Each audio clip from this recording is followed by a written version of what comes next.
Hello everybody, and welcome back to Rain Check. We're here at David's place. I've been waiting to come here. It's just they've built it up for so long. They mentioned this so long ago. I'm like, when are we gonna go to David's place to ask for things? But I guess David's gonna finally help us out and do the things. I'm excited. We follow David up to the stairs and enter another room similar to the one below. There are a couple of groups scattered across the room, all dressed up and deep in conversation with one another. Okay, you guys wait here. I'll find this laptop and bring it out here. Oh, look! Food! He's good. Monty's still good. Monty disappears off to the table of refreshments before I could even respond. I look around, trying to find a place to sit, and wait until I spot a familiar white fox from across the room, talking to another tall, slender-suited fox. Is that Magnus? I walk over slowly, eager to get a better look. Those white robes are unmistakable. Yep, and that's definitely him. What is he doing here? Is he somehow related to Nodal? Magnus notices me and dismisses the man before waving me over. Tiger boy, I see you have found me again. What brings you around? Did you bring your handsome fox friend here as well? Sadly, no. He looks around and gives me a wink. No, he's not here. He, couldn't make it. That is a shame. I was hoping to get to know him more personally again. Just what the hell happened between them? Oh, I see. He's a chunky fox. He's real cute, guys. Everyone's so good looking in this game. It's unfair. He erupts into laughter, drawing the attention of the entire place before smiling at me. I joke. He grabs my paw and leans in to kiss it, leaving me visibly flustered and red-faced. My apologies, but I do not know your name. Theodore. Interesting, Theodore. I did not know you were also a fellow investor. No, I'm not an I see. So, business owner then? No, I'm not that either. I'm just here with David. He nods, his expression reflecting even more astonishment than when he first mistook me for an investor. David? Oh, my apologies. I did not know you were friends with Mr. Nodal's son. Magnus suddenly looks a lot more nervous. I wonder what's up. I guess you could say that. What about you? Do you know Nodal? He gives me a cheeky smile before shrugging. It would appear as such, wouldn't it? I smile back awkwardly, not sure how to respond to that. Well, I was just wondering, how did that night go with you and Javier the other night? Where to begin? It was excellent. The fox has a way with his words, and was very helpful with him, with them as well as his body. What? Okay. Did he not say this to you? I blink awkwardly, trying to interpret what he just said. No, not really. He told me that he was mainly a witness to a contract he had signed. Yes, that is correct. Although I advise you to be wary of who you tell this information to. Huh? What do you mean? There are people here. His voice trails off as he nervously flicks his eyes towards a group of people behind him, adjusting his robes. I look over, but there is nothing conspicuous about them. Nevertheless, your handsome friend was very helpful in being a substitute. His act and behavior were exactly what I needed. I had suspected something foul in the air. But I have said too much. Do not worry, Theodore. Think nothing of this. I raise a brow, confused at specifically what he's referring to. Before I can say a word, he catches me off guard by delivering another swift kiss to my paw. It has been nice catching up with you, but I will be taking my leave now. May we meet again? The large fox winks at me before promptly exiting into the hallway. What did he mean by all that?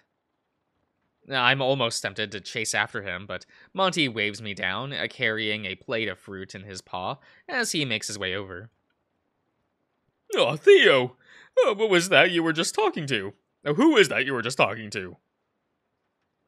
Looks like my Grams from the retirement home. You ever heard of the Delta Arctic Expedition? He throws his paw full of fruit into his mouth as he nods. Yeah, dude. Is a good owl? Do say owl at the end. I don't. I can't. He's communicating, guys, and I don't know what he's saying. His face turns red as he swallows the food. Whoops. I mean, isn't he the guy who found the oil? He's a big shot. Yeah, I was just talking with Magus. That's kinda crazy. He looks a lot fatter in person. How do you manage to get him to notice you? Dude, at this point, who don't you know? Oh, I saw him at the speakeasy the other night. That's how I recognized him just now. David, okay. Hey guys, what are we laughing at? David pops up from behind me, holding a sleek black laptop in his paw. Oh, it's nothing. Yo, you know Theo knows Magnus? The dude who found the oil and made tons of money. Theo was just talking to him a moment ago. Note to self, do not expect Monty to keep his mouth shut. I thought we already knew that. Hey, you know him too? He's kind of a longtime friend of my dad. I guess there's more like business partners than anything now that I think about it. Hey, I see. A quick question. Was Magnus at the meeting the other night with Javier? Maybe. I know there was an after party my dad hosted for all of his business friends and executives here, but I didn't attend. I was already asleep, I think. Yeah, an after party. Magnus and Javier never mentioned something like that. Anyway, I got the laptop. Let's see if we can find that bad guy. We follow David as he trots over to the closest table and boots up the laptop in his paw. There's a bunch of password prompts and paw print scans before he's finally able to log in. Technically, I'm not allowed to do this, but since I'm helping you track down a criminal, I think my dad would approve. He opens up a program with a bunch of maps of the city and points at the screen. Do you know which area you were in when you last saw the baddie? I can try to find them with some of the CCTVs we have. I stare at the map, feeling utterly disoriented as I struggle to recall the street layout. You wouldn't happen to know where the library is, Monty? The fancy bar that's really popular near the ghetto? Yeah, dude. I've been there a few times. Let's see. That should be, right here. The boar points to a section of the map, causing David to zoom in on it. Is there any footage near the alleyways of the library? Okay, let me check. The reindeer frowns at the screen as he fiddles with the controls. He's clearly never done this before, as minutes go by. Oh no, it looks like there's only one CCTV we own in the area, and it only points at the bar you mentioned. Not to mention, it's kind of high up on an office building. Oh, well, we can check it anyway. Oh, cool. Can you see if there's any recordings from 2 nights ago, around 7 p.m.? Sure. I just need to press a few buttons and...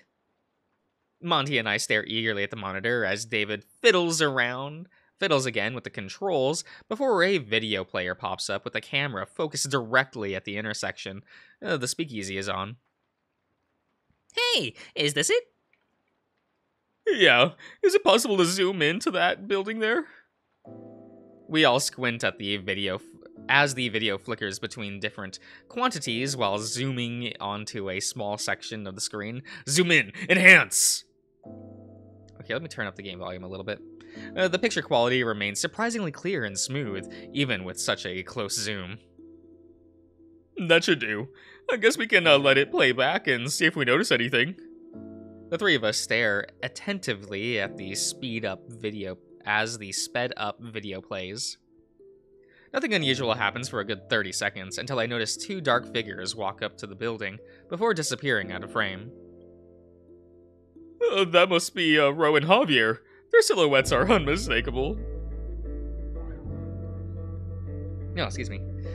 The video continues to speed forward, but nothing much happens until a group of four enter the building through the non-existent door. And that was us with Lawrence. Seconds continue to pass as the video zips forward, with patrons leaving the speakeasy intermittently.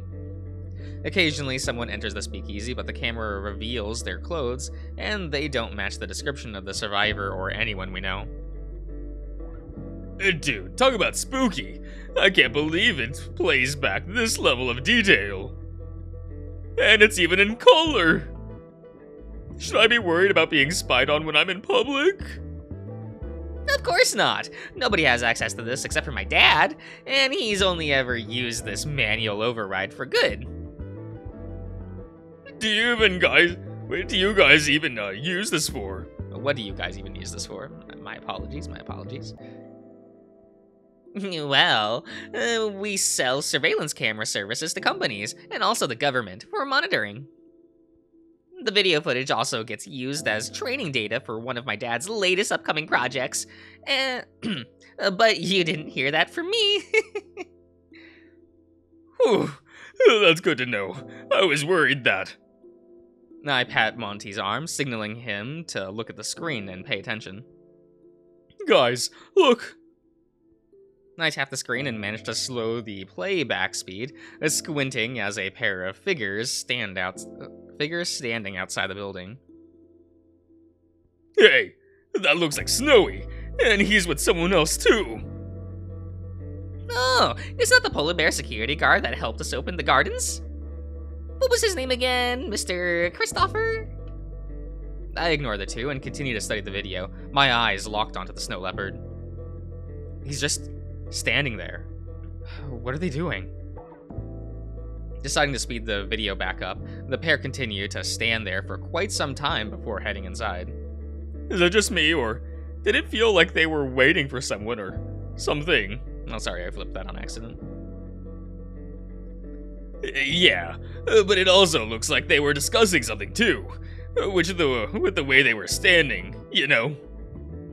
A gray figure that has a striking resemblance to Lawrence suddenly emerges from the exit and peers around the corner before walking out of frame.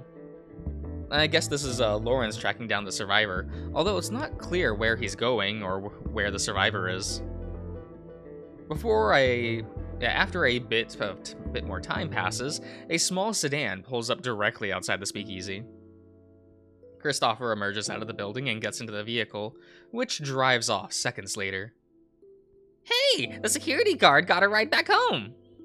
Almost immediately, the snow leopard exits as well, constantly glancing over his shoulder as he disappears from view, walking into the dark alleyway on the side.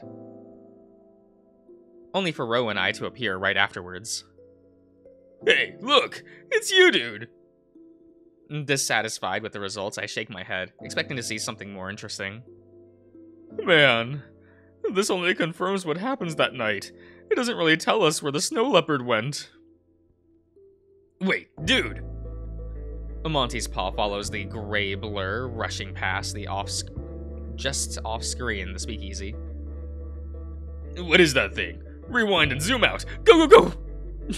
Yeah, I'm on it! David scrambles at the controls, particularly smacking the keyboard in a frenzy.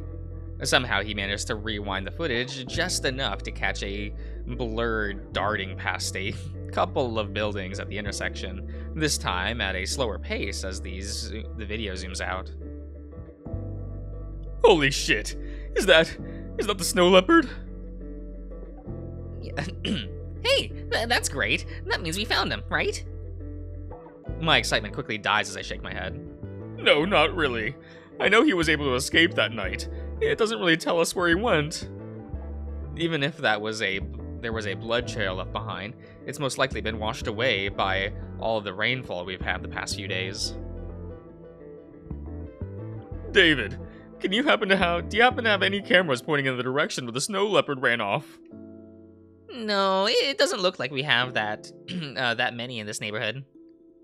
I nod and rewatch the surveillance footage again to see if I had missed anything, but I'm not able to catch anything. Sorry I couldn't have done more to help you catch that criminal. Are you sure the police can't help? They do a lot of stuff in my country. I smile back at David's innocence. I'm afraid so. And even so, I don't think they'd take this stuff seriously. At least not with the time I have left. No. Yeah. Well, what now? Good question.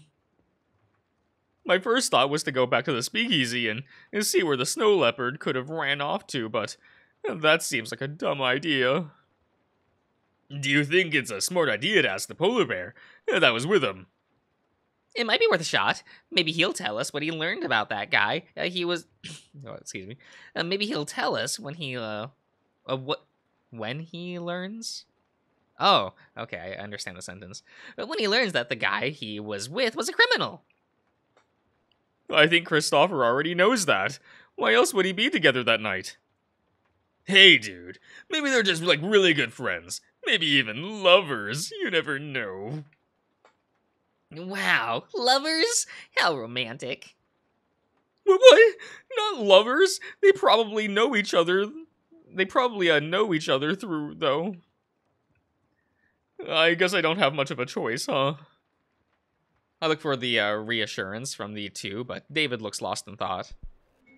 Hey, Mr. Theodore, I was just wondering, what exactly did that snow leopard do? Why are they a criminal? You guys, you said you guys got shot, but they didn't shoot you, did they? Oh, right. I didn't even explain it to you. Monty and I are pretty sure they're related to Blackout, if not the leader of it. Blackout? Yeah. Have you heard of them before? We're pretty sure they're a gang that's been targeting people like us. The reindeer blinks a few times with a confused expression. Blackout? I think I've heard someone mention that earlier this week, but I can't really remember because I wasn't paying attention. Really? Do you remember the context? What was going on when they mentioned it? He continues to blink vacantly, staring through me. Blackout. It was my dad. He said I should stay away from Blackout no matter what. I think you two should leave now. I can't be associated with anything related to Blackout. What, David? What are you talking about? Security, take these two misters out of here. Oh. Several large bears in oversized black suits emerge from various doors around us, with everyone else staring at us in horror. Huh? Dude, what's going on? Where'd all these men come from? David, wait! Damn. We're being rejected by everyone. Except for Monty. Ouch. They didn't have to push us out that hard and shove us into the elevator. Can't they see I've still got bandages on? Next time, I'm keeping my mouth shut. That happened so fast. Did you see how many guys that came out? I can't believe David kicked us out. Did you see how fast your friend switched moods? Like 1 second he was super happy, and then all of a sudden he just went crazy. Now, I wonder what his father told him about Blackout. And how it's related to nodal visions. There must be a deeper connection to nodal visions we're not seeing. What are we getting ourselves into? I mean, if I was a billionaire, I would probably also tell my son to stay away from organized crime gangs, Yeah, you're right, but we can't just give up yet. Not when we've come this far. But, The only thing left to do is to ask the polar bear, right? I let out a deep sigh and frown at how limited we are with options. Yeah, and it seems like our best shot, too. Well, I guess, if I had to guess, he's probably at the casino since that's where I first met him. Do you think we could talk to him instead? I think it might be better since he doesn't know who you are. Yeah, of course I can. But like, what do I even ask him? It's not like I know, it's not like I can just say, yo, where's your, lover, Snowy? I mean, you could. He might know what you're talking about as well. They're not lovers. We just need to be more subtle with our questioning. Dude, you don't know that. I ignore Monty's remark and call the elevator. No, a casino. Whoa, talk about dark and gloomy. I can barely see anything in front of me. This way. We head to the entrance, expecting to see Christopher on duty, but the area is practically deserted. In fact, now that we're closer, there's no one in sight. Did news break out that the incident happened here? About the incident here? Why is there hardly anyone here? Hey, there's no security here. What do we do? Can we just go in? Yeah, let's go in before someone sees us, especially for you. Keep a lookout for the polar bear. Time to be sneaky. Oh, minutes pass by as we end up lapping around the casino with no signs of Christopher anywhere. In fact, there's hardly anyone around compared to the other day. You think Christopher's on break? Or maybe he's off today? Maybe. Well, he was at the gardens before too. Maybe he's somewhere at the lobby. Theo, what if we don't find him? 'Cause I feel like he might not be here. I frown, realizing just how fruitless this might be. Then I guess we don't find him. But it's worth trying, right? Definitely, dude. Let's loop around again. Oh. This is the background where we found that one machine that called us fat. All the way in, like, part 2. We end up spending a good while circling around the casino a few more times before we're certain he's not here. At this point, it might be better asking the staff if Christopher is here or not. All right, we can ask the front desk over there. I turn around and notice Monty several steps behind me, trying to keep up pace. Hey, are you okay? Yeah, kinda, like, a bit tired from all the walking we've been doing today. Well, we can sit down. You think I can just sit down somewhere for a bit? Sure, you can sit over there. I gesture towards the lounge area next to the kiosks, keeping an eye out for Christopher as I walk Monty over. I stand and watch as Monty plops down on the sofa and clutches his legs. Are you okay? You look really tired. Give me a bit to rest my eyes, too. Oh, okay, I hope Monty's okay. I try to look around the lobby, seeing if Christopher could be among the crowd. Still nothing. I shake my head, burying my face in my paws as the sinking feeling of failure grips onto me. Christopher's probably isn't working today, and even if he is... I was so close. I don't want to give up yet, but I'm against the clock and I don't have any other options left. Any ideas, Monty? Monty?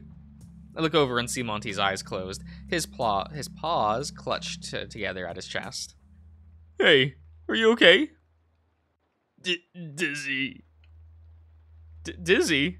Hey, what do you mean by dizzy? He struggles to get up, his legs staggered.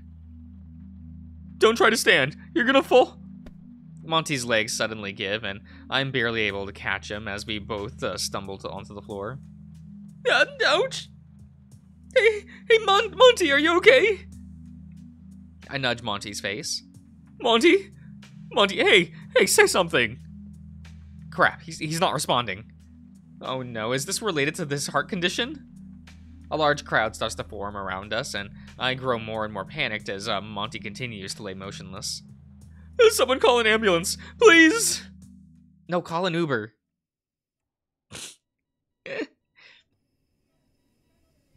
Oh? I try to stare out the window, but the darkness outside makes it reflect my image. So much for seeing the night sky. God, I'm so fucked up. I frowned at my reflection before trying to roll myself on my back. The doctors didn't tell me what they did, but as long as my body isn't screaming in pain, I'm not complaining. I gaze apathetically at the clock on the wall. Oh. Excuse me. Sorry about that. The heavy feeling of exhaustion slowly lurches up and my mind starts to drift. Just how long am I stuck here for?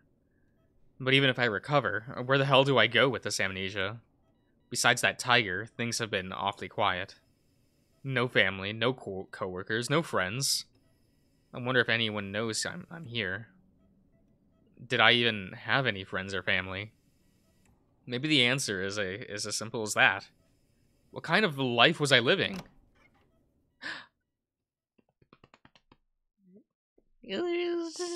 Guy.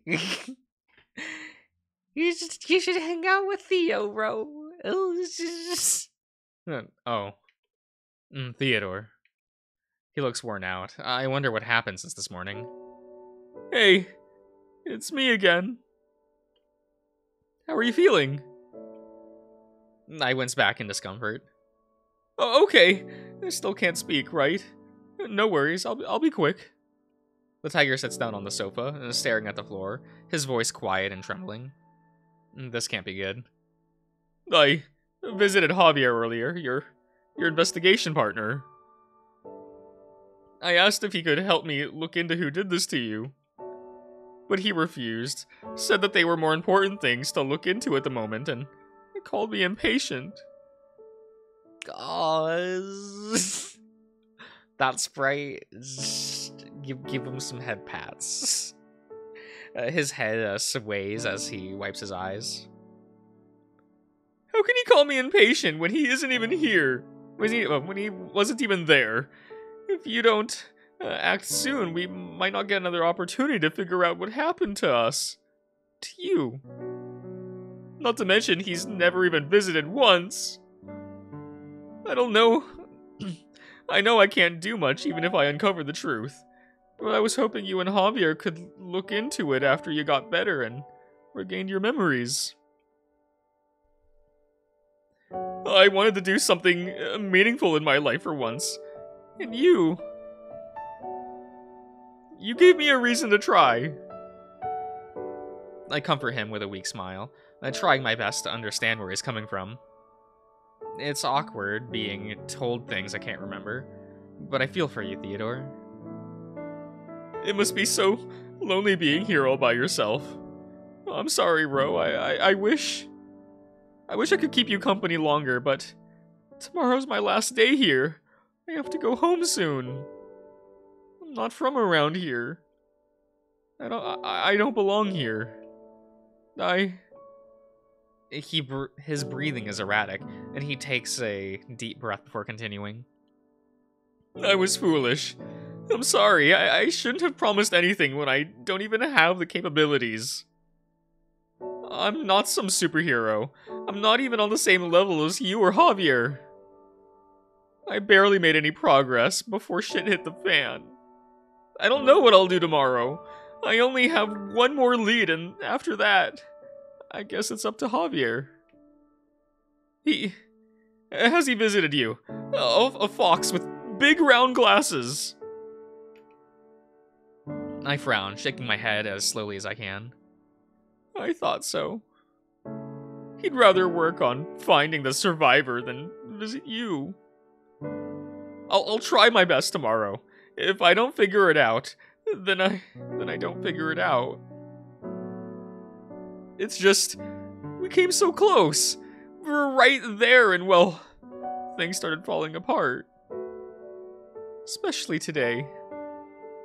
Monty's in the ICU.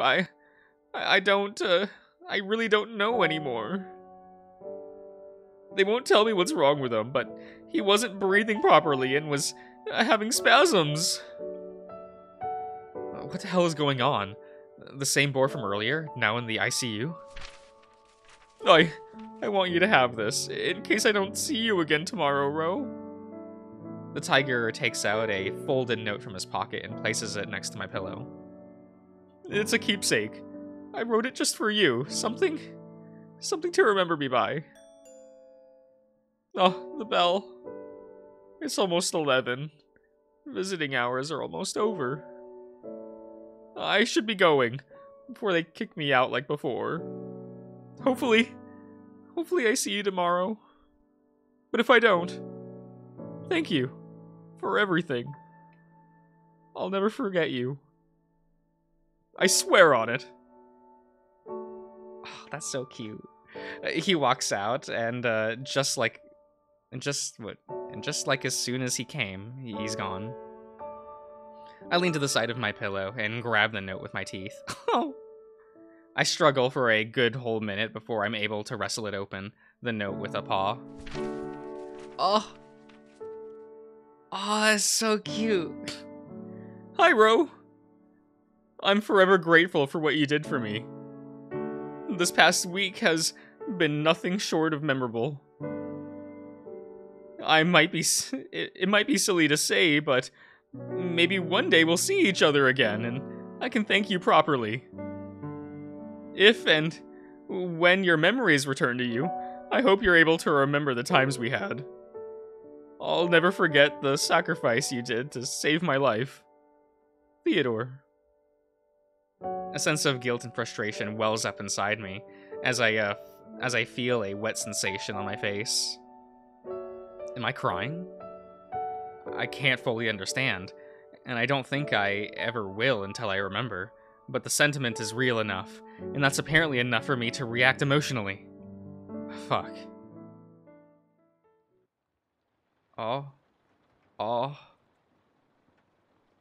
Whose room is this? This isn't the same. This is... Curious. Anyway, we'll end the part here, I think. I think this is a good place to end this. So, I hope you've all enjoyed, and I'll see you guys around.